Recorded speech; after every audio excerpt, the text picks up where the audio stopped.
abakozi b'abanya Equity babiri.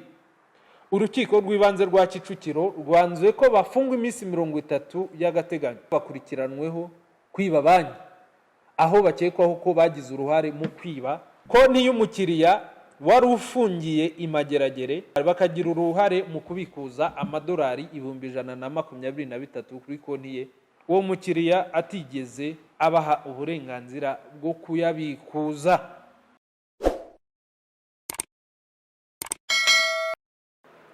Iyi nkuru abakurikiranye PIN Rwanda y'ubujura bwakorewe umukira wa Equity, aho yasanze baramwibye amadolari 123 hanyuma akajya gutanga ikirego, iperereza rigahita ritangira. Mwagiye muyikurikirana cyane hano kuri PIN Rwanda. Twaherukaga kubabwira ko baburanye detention cyangwa se gufungwa no gufungurwa by'agateganyo abarimo uwitwa Suleimani, Saidi na Nadine, ubwo abo n'abakozi ba banki ya Equity, basaba ko barekurwa kuko bari barafunzwe. Bafunzwe kuva batangiye gufungwa kuva mu kwezi kwa gatatu, mu mpera z'ukwezi kwa gatatu, bakurikiranweho nyine ibyo bikorwa, bakekwaho kuba baragize uruhare mu bujura bwakorewe banki ya Equity, aho umukira konti ye hakuweho amadolari 123 mu bihe bitandukanye. Mbanyuremo mu ncamake mbere yuko tubabwira uko urukiko rw'ibanze rwa Kicukiro rwafashe umwanzuro tariki 11 z'uku kwezi kwa gatanu ku mugoroba. Bwa mbere twari twababwiye ko ubundi ikibazo gihari ari umugabo witwa Habikizinshuti Yonasi wari warafunzwe hari icyaha cyekwaho, nyuma akaza ku umwere, hanyuma yataha tariki 13 z'ukwezi kwa gatatu muri umwaka, akajya kuri banki agasanga kuri konti ye havuyeho amadolari 123. Mu nkuru zabanje twari twababwiye ko ubwo uwo Hakizinshuti Yonasi yajyaga gutanga ikirego, nawe byagaragaye ko ubwo yari ari muri kasho mu kwezi kwa gatanu atarajya muri gereza, kuko ibyaha yakekwagaho nyine yaje gukatirwa iminsi 30 y'agateganyo, nawe arafungwa. Kuri akaunti ye yo muri Equity haje kuvaho 802 by'amadolari, ubwo ararenga miliyari y'amafaranga y'u Rwanda, ajya kuri akaunti y'umuhungu we witwa Dushimimana Steven. Icyo gihe byabyaye n'ikibazo, hanyuma ubwo ajyaga gutanga ikirego nyuma baramuhamagara ajyana n'umuhungu we Dushimimana Steven, bahita bafungwa. Ariko aba bavugaga ko barengana bitangaje kuba bo bagiye gutanga ikirego hanyuma bikaza kurangira bafunzwe, nyamara ari bahubwo bari bagiye gusaba ko barenganurwa. Icyatumye bafungwa rero ngo baketse ko ibyo bikorwa binyuranye n'amategeko nabo baba barabigizemo uruhare, ngo bashaka kumenya impamvu ibyihishe inyuma, kuko basanze ngo ubwo Yonasi yari afunze hari amafaranga avuye kuri akaunti y'umuhungu ye ajya ku y'umuhungu. Ariko nanone Yonasi yisobanuye yuko yakoze transferi mbere, yujuje urupapuro rwa transferi mbere yuko afungwa, hanyuma iyo transferi ikaza gukorwa muri banki afunze. Ubundi urupapuro rwa transferi ni nkuko wanasinyira umuntu sheke, ubundi igira agaciro mu gihe kingana n'amezi 2 cyangwa se iminsi 60, kandi mbere yuko ngayikora kugeza icyo gihe iminsi 60 ntabwo yari bwarenge, yari gifite agaciro. Icyanagaragaje ko Yonasi n'umuhungu we badakwiye kuza mu bakekwaho ubu bujura bwari bwabakorewe, nuko n'umuhungu we nyuma yaje gufata amadolari 120 niba nibuka neza, akabishyira kuri akaunti ya se, hanyuma ibyo 120 binagaragare ko ari byo abamwibye bahereyeho bamwiba. Mu bari bafashwe rero hari hafashwe umukozi wa Equity witwa Suleimani. Suleimani rero impamvu yatawe muri yombi bwa mbere anaburana detention ku itariki 5 z'uku kwezi, wabonaga ko arimo aravuga ngo igihe munzane kuburana n'igihe nagakwiye kuba narazaniwe cyararenze, avuga ko afunzwe binyuranye n'amategeko. Inzitizi yaje no guteshwa agaciro n'urukiko rw'ibanze rwa Kicukiro. We yari yafashwe tariki 26 z'uku kwezi, hanyuma arafungwa. Impamvu afashwe rero, mbere y'uko ubujura bukorerwa kuri akawunti ya Yonasi, kuko ubwo bujura bwakozwe hifashishijwe ikarita ya ATM cyangwa se ATM kadi, ku itariki 3 n'itariki 4 z'ukwezi kwa kabiri, muri iyo minsi 2 yonyine uwitwa Suleimani yasuye akawunti ya Hakizinshuti Yonasi inshuro zigera kuri 30. Ayisura, nyamara Hakizinshuti Yonasi nta mwenda beremwe kwiti, kandi nanone yarafunze ari mageragere. Ariko uyu yisobanura yavuze ko hari umuntu waje kwaka serivisi avuga yuko ari nyiri akawunti yitwa Hakizinshuti Yonasi, yarangiza akamurebera, akavuga yuko rero kuba yararebeye umukiriya ngo impamvu arebye inshuro nyinshi ngo network cyangwa se system bakoramo ngo yagendaga gahoro, ngo no mpamvu yasuye akawunti inshuro nyinshi. Nuko nguko yisobanuye avuga, agasaba ko yarekurwa agakurikiranwa ari hanze, ngo kuko mu masezerano ngafitanye n'ubundi na banki ngo no gusura akawunti z'abakiriya birimo. Undi wa kabiri wari wafunzwe ni Nadine. Uyu Nadine rero nawe umukozi wa Equity, icyatumye afungwa nuko ari we nyuma yuko Suleimani asuye akawunti y'umukiriya inshuro 30 mu minsi 2, haje umuntu muri banki ngo yitwaje icyangombwa gisimbura indangamuntu. Icyo cyangombwa gisimbura indangamuntu rero Nadine niwe wamufashije kuzuza imyirondoro. Nadine ubundi asanzwe yakira abakiriya baje gufunguza ama account, ubwo nyine biranumvikana ko nibyo no kwaka serivisi ya ATM card abibafashamo. Hanyuma Nadine yaramwakiriye ngareba mu myirondoro Hakizinshuti Yonasi isanzwe iri muri banki, areba no ku ifoto, areba n'uwo muntu, areba n'icyangombwa muzaniye gisimbura indangamuntu, ngabona ni Hakizinshuti Yonasi. Nadine rero niko kumuha serivisi. Hanyuma ibyo yujuje bisaba ATM card, birumvikana Nadine nawe afite umukuriye ari we witwa Saidi, supervisor we, abishyikiriza Saidi nyuma aza kubyemeza. Hanyuma uwo mugabo wari waje kwaka serivisi, abakoze muri banki bo bavuga ko ngari Yonasi, uwo mugabo ahabwa ATM card ku itariki 11 z'ukwezi kwa kabiri muri uyu mwaka, ayifashisha abikuza amadolari 1000, ayifashisha haha, anayifashisha abikuza amadolari 123 mu minsi hafi 30 kuri akawunti ya Hakizinshuti Yonasi. Amafaranga amwe nkuko ni nabivuze mu nkuru ya mbere, yayabikurije amwe mu Rwanda. Ku munsi wa mbere yagiye kuri BK Nyagatare aho twita ku cyuma, arabikuza, hanyuma ahita yikoza muri Uganda, akazajya aza mu Rwanda no muri Uganda, Kibagabaga, NCBA, Musanze, hehe, amafaranga arayabikuza kugeza abaye amafaranga y'u Rwanda arenga 100,000 n'akamadolari arenga 123 miliyoni zirenga 180 yashyize mu manyarwanda. Ubwo rero Nadine icyatumye afungwa nuko na banki nawe yavuze ko ya Equity ubundi yakabaye yaramukoresheje ikizu nka fingerprint cyangwa se icyo abaturage bita gutera igikumwe, ariko ntabwo ari ugutera igikumwe byo kuyitera ku rupapuro, ni ugukoresha fingerprint hakoreshejwe ikoranabuhanga kugira ngo icyo gikumwe cye bakigereranye n'icya Hakizinshuti Yonasi, kuko igikumwe cye y'ugite ntibihure nyine biba bidahura. Ariko Nadine we yavuze ko kuva yagera muri Equity nta na rimwe yigeze ha serivisi umukiriya amukoresheje fingerprint, ngo fingerprint banki yamusabye kujya ayikoresha ubwo hamaraga kugaragara ko uwitwa Hakizinshuti Yonasi yibwe ayo madolari narindimo ndavuga. Nuko nguko yisobanuraga. Hanyuma kubirebana na Suleimani we nabibabwiye uko yisobanuye, we yavugaga ko umukiriya yaje kumwaka serivisi ku itariki 3 ngo barahuye, ngamubwira kumurebera akawunti ye, ngarayireba. Hanyuma umunsi ukurikiye serivisi ariko ngo ikoranabuhanga arimo ragenda nabi, ngarongera areba ku munsi wakurikiyeho ngarebe yuko byemeye. Kubirebana na Nadine we n'abamwunganira bo bavugaga ko amakosa ya banki badakwiye kuyagerekaho, ngo banki isa nirimo irabyikuraho, kuko ngo nubundi muri serivisi yari mu byo yari yaramubwiye azajya akora ngo gukoresha fingerprint ntabwo byari birimo. Kubirebana rero na Saidi we yireguye avuga ko uwo mugabo barimo baravuga witwa Kizinshuti Onasi nta n'uwo yahuye nawe, n'ubundi abaje kwaka serivisi ya ATM card muri banki nta hajya ahurira nabo. Wicyakora nukureba muri system akareba niba sinyatire bihura, imyirondoro bihura n'ibindi. Akavuga ko we yasabaga ko yarekurwa agakurikiranwa ari hanze.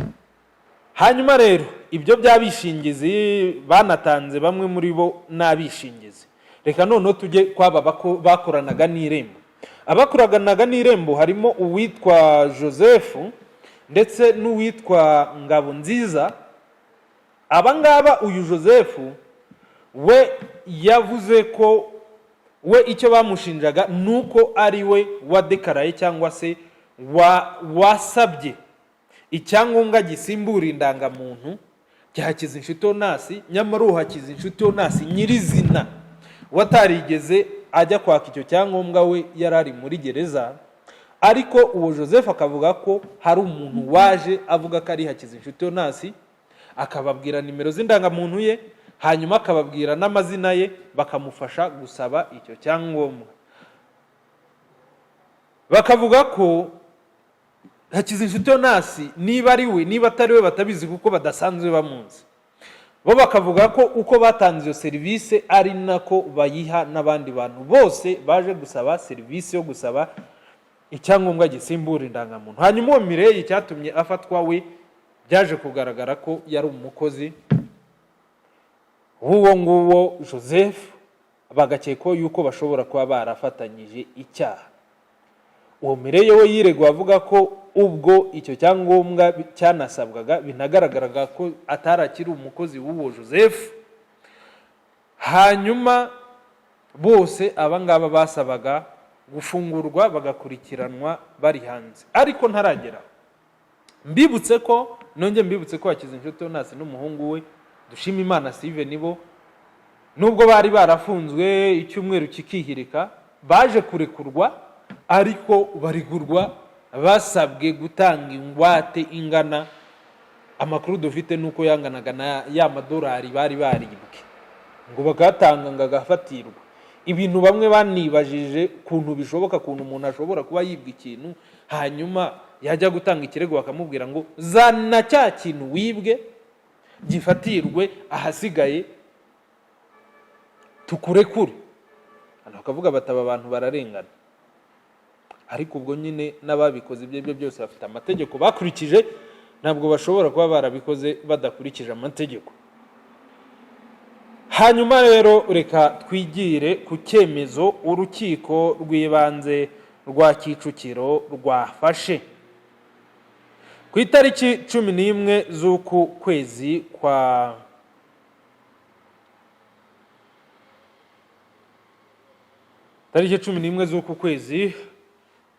kwa gatanu.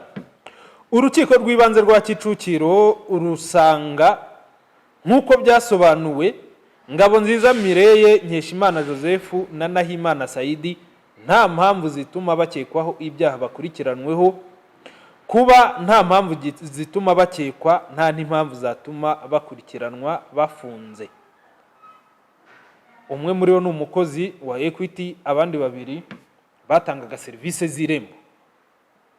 Hanyuma urukiko rusanga Kayitesi Nadine kuba avuga ko uwo yakiriye ahuye n'uwafunguje konti mu gihe nyiri konti yari afunze,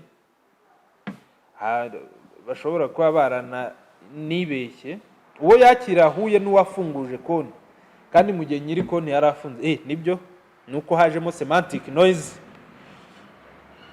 Ngo kuba Nadine avuga ko yakiriye umuntu koko akabona yuko ari Kizinshuti Onasi, kandi koko hari ibyemeza ko Kizinshuti Onasi yari afunze. Kuba Nadine atavugisha ukuri akabisanisha bigaragaza ko hari undi mugambi afite kandi arekuwe yawushyira mu bikorwa, cyangwa akaba yarabiziranyeho n'uwo wasabye ikarita ya ATM. Urukiko kandi rusanga kuba uyu muntu wasabye ikarita akabikuza amafaranga nta wamenya niba ntaho bahuriye cyangwa nta bandi yakorera nk'ibi, umutekano wa konti zabo ugahungabana. Mu rwego rwo gukumira ibikorwa nk'ibi, Nadine akwiye gukurikiranwa afunze. Urukiko rusanga uwitwa Suleiman Nshimiyimana kuba avuga ko yahuye n'umuntu atazi akamusaba kumurebera konti akabikora, bivuge ko n'ubundi abikora atitaye kumenya niba uwo muntu ubisabye ari nyiri konti. Aya makuru atanga rero akaba yakoreshwa ibyaha binyuranye. Mu rwego rwo kubikumira akaba agomba gukurikiranwa afunze. Urukiko rusanga ubwo yari amaze gusura konti ya Hakizinshuti Onasi aribwo hasabwe ikarita yo kubikuza, by'umwihariko kuwo yahaye ikarita afite aho ahuriye n'uwasabye ikarita, kandi uyu akaba atarafatwa. Aramutse arekuwe rero byabangamira iperereza. Urukiko kandi rusanga amadolari yabikujwe nayo kuba ataragaruzwa. Suleiman aramutse arekuwe byabangamira iperereza ririmo rirakorwa kuri ayo mafaranga. Urukiko kandi rushingiye ku bimaze gusobanurwa rusanga Kayitesi Nadine na Nshimiyimana Suleiman bagomba gukurikiranwa bafunze mbere y'uko urubanza mu mizi ruba. Urukiko rw'ibanze rwa Kicukiro rwemeje ko inzitizi zari zatanzwe na Sibomana Theophile nta shingiro zifite. Uyu Sibomana Theophile yunganiraga Suleiman yari atanze inzitizi agaragaza ko umukiriya we afunzwe binyuranye n'amategeko. Urukiko rwemeje ko nta mpamvu zikomeye kandi zagije zituma Ngabonziza Mireille na Nkeshimana Joseph bakekwaho icyaha cyo gutanga inyandiko bayiha utari nyirayo. Uwo Nkeshimana Joseph na Ngabonziza bakoranaga n'Irembo, bo nibo ngo basabye icyangombwa gisimbura indangamuntu cya Hakizinshuti Onasi. Urukiko rusanga nta mpamvu zituma bakekwaho icyaha cyo guha inyandiko utari nyirayo. Aba rero mbibutse ko bisobanuye bavuga ko n'ubundi serivisi z'Irembo hose ari uko nguko bazitanga. Rwemeje ko nta mpamvu zituma bakurikiranwa bafunze.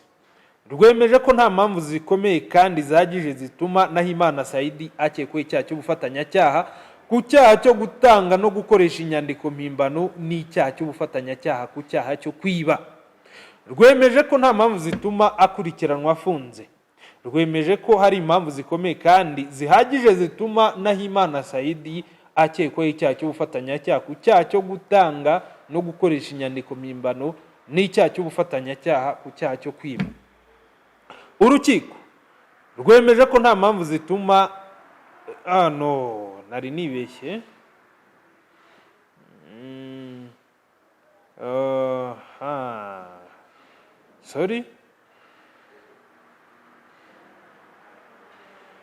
Urukiko rwemeje ko hari impamvu zituma akurikiranwa afunze. Uwo ni Nshimiyimana Saidi rutegetse ko Ngabonziza Mireille na Nkeshimana Joseph na Nahimana Saidi bahita barekurwa iki cyemezo kikimara gusomwa. Urukiko rw'ibanze rwa Kicukiro rutegetse ko Kayitesi Nadine na Nshimiyimana Suleiman bakurikiranwa bafunze iminsi 30 y'agateganyo mbere y'urubanza.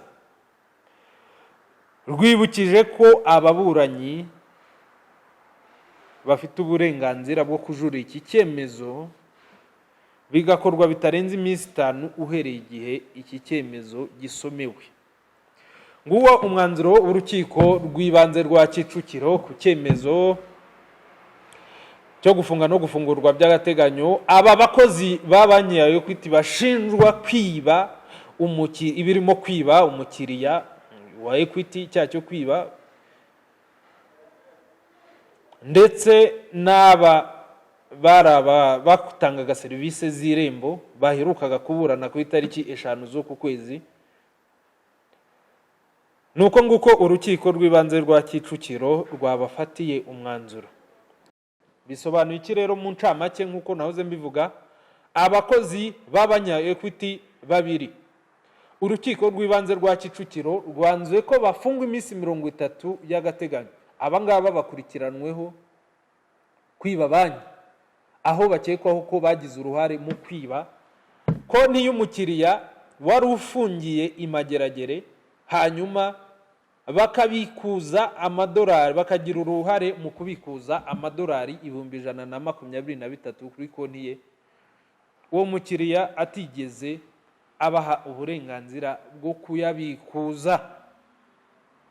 Hanyuma ikibazo tukibaza, uyu muntu wagiye ukoresha iyi ATM card abikura aya mafaranga kuri account ya Hakizinshuti Yonasi ngo ntarafatwa, ari nacyo cyanashingiyeho, kiri no mu byashingiyeho kubera gishakishwa, bafungwa iminsi 30 y'agateganyo. Ariko iyo ukurikiranye, kubera ko na nimero ya telefone Hakizinshuti Yonasi yakoreshaga imwe muzo yakoreshaga, nayo ubona ko hari ngo umukozi wa MTN wakoreraga i Musanze wayifashe akayibaruraho umuntu witwa Dativa, ikava mu mazina Hakizinshuti Yonasi. Uwo nawe ntabwo twigeze twumva ko ubushinjacyaha bwamufashe. Bishoboke ko ubutaha dushobora kuzumva ibindi muri iyi dosiye, baba bigeze mu kuburana mu mizi, cyangwa se niba yaba ubushinjacyaha buzajuririra iki cyemezo cy'urukiko, wenda busaba ko n'aba ngaba bafunguwe nabo bakomeza gufungwa, cyangwa se niba aba bafatiwe icyemezo cyo gufungwa iminsi 30 y'agateganyo abo ubwabo bazajurira. Ngayo nguko rero, ngewe nitwa Daniel Dushimumuremyi, dukomeze tubane kuri PIN Rwanda. Ariko mbere yuko nsoza, reka mbabwire yuko abatarakurikiye izi inkuru zibanza z'ubu bujura uko bwakorewe umukiriya wa Equity, ndabashyiramo link muri comment, cyangwa se pininga link y'ikiganiro cya mbere navuze kuri ubu bujura, uko aya mafaranga agiye abikuzwa ya Hakizinshuti Yonasi. Hanyuma muri comment naho ndabashyiramo link z'izindi nkuru z'ibindi biganiro twagiye tubikoraho, uko n'igiheruka baburana nacyo turakibashyiramo. Abatarakibonye, abari buze kumva bafite amatsiko, muze kureba aha bya comment, muraza kukibona. Nkuko nabibabwiraga nyine, mukore subscribe abatarayikora, hanyuma bayikoze namwe mukore like, hanyuma muduhe n'ibitekerezo ukuntu hakorwa iki kugira ngo ubujura nk'ubu ngubu bwibasira amabanki, dore ko banki ya Equity iri mu zijya zigabwaho ibitero buhagarare. Muduhe ibitekerezo.